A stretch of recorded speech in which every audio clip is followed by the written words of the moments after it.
Jared Polin, Photos.com, and this is your... I have a few action items I need you to handle. Of course. Anything, sir. Photo News Fix. First up, is Nikon for sale? Damn it! Well, I don't know, and neither does anyone else. Now, I bring this up because there's been reports that they've lost upwards of $500 million last year and might be looking to sell. Now, keep in mind, no one knows if Nikon is for sale or parts of their business are for sale, or this is just a nothing burger. May I take your order? Nonetheless, here we are. Now, according to some reports, a French-Italian company, Essilor-Luxottica, who already owns 20% of Nikon, might be in the market to buy the whole damn thing. Now, when that information dropped, Nikon stock shot up some 28% before leveling off when nothing actually came to fruition. Now, here's my personal take. Nikon isn't going to sell its camera division. On the flip side, they might consider selling their optics division, which does include eyeglasses and eyewear, and that is something that Luxottica would love to swoop up, being that they are, in my opinion, a monopolistic company hell-bent on owning the entire stack for eyewear while raking in massive profits, and I mean massive, by controlling everything and leaving customers not much of a choice. Thus, why I personally consider it a monopoly. Again, my opinion. But I actively choose not to purchase anything owned by Luxottica. My glasses are from a company called Silhouette, and I use an independent mom and pop store called Visualize in Bucks County, PA, when I need to get new glasses. Anyway, the moral of the story is Nikon's camera business isn't going to be sold anytime soon, or I'd be proven wrong, which wouldn't be the first time. Next up, Panasonic announced their new L10 compact camera by inviting numerous creators to Osaka, Japan to celebrate 25 years of the Lumix brand. Now, I was not in Osaka. My invite might have gotten lost in the mail. Phone call! I wonder who that could be. Hello? Oh, it's Panasonic? What's that? It didn't get lost in the mail? We simply don't like you? Oh, that's fair. Okay, bye.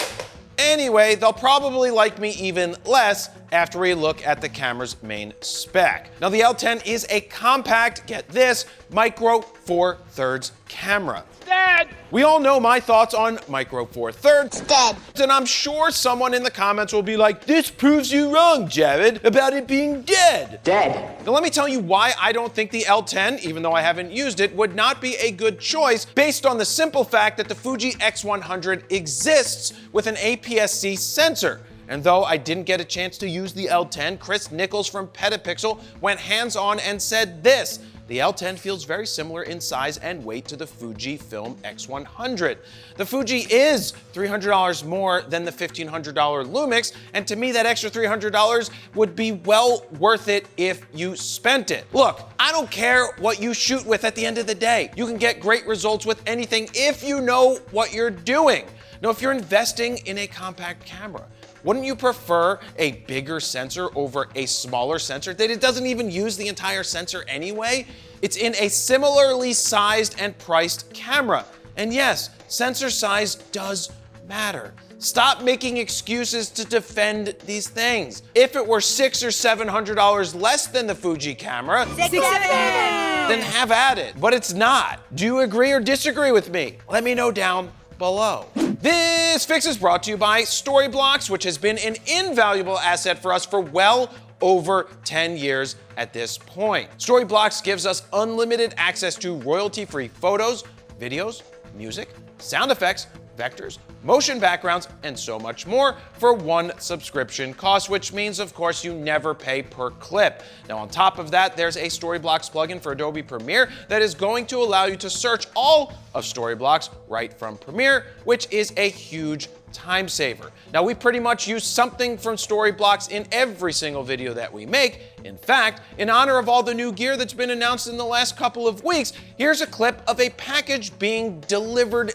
delicately. It's good! Now, for more information and to sign up, head on over to storyblocks.com/fro. And finally, Canon has released firmware for not 6, not 7, but 8 freaking cameras. Now, the first 6 are cameras that are basically a generation or so old at this point, but at least they are still getting updates. Those are the R3, the R6 Mark II, R8, R10, R50V, and the PowerShot V1.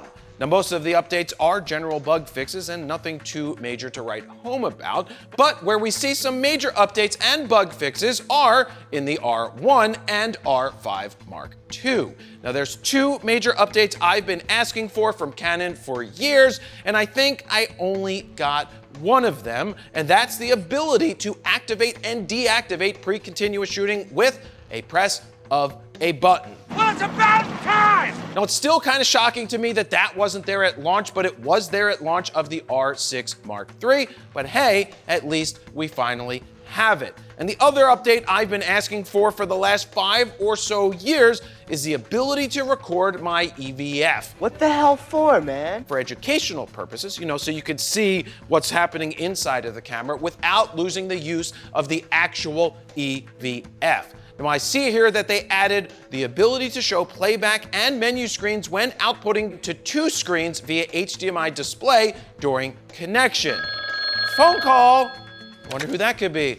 Hello? Oh, it's Druidica? Oh, hey, Druidica from Canon. Oh, it's not what I hoped it would be. So it's not what I've been asking for. Okay, thanks, Druidica. Have a good day. Bye.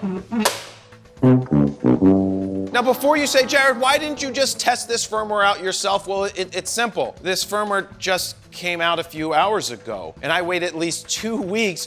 2 weeks! Before installing new firmware, just in case there's any issues. Another thing the R1 added is a new action priority mode for American football, which is optimized to detect individuals wearing helmets and shoulder pads. Now, action priority mode really does work, especially in basketball. It basically knows where the ball is going to go before I know where the ball is going to go, and it follows the autofocus right to where it needs to be. Now, Dan is showing us a scroll of the bug fixes and firmwares that were released. Do any of these stand out to you as being really a big deal?